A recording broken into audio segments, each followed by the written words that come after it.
For multiplayer in Call of Duty Modern Warfare 3, we wanted to give the player a new way to experience these classic maps.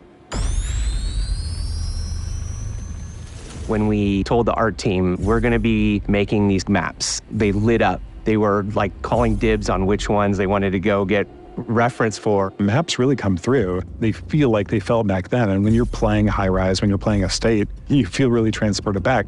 We questioned a lot of what was good about the movement of older games, what was good about the gunplay of older games, and the same with the newer games.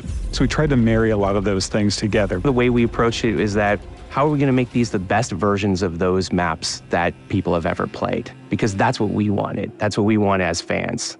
There are places where the metrics of the level are adjusted to fit more modern gameplay, but for the most part, it's going to feel incredibly similar. The biggest changes are really in a fidelity sense. Places like Afghan, where it might have been difficult to see somebody in some of the circumstances, we have new tools to make that both look better, but also read better so that your target acquisition is improved. Favela is a map where it really pushed our opportunities to explore what you couldn't do in the old one and what you can do now.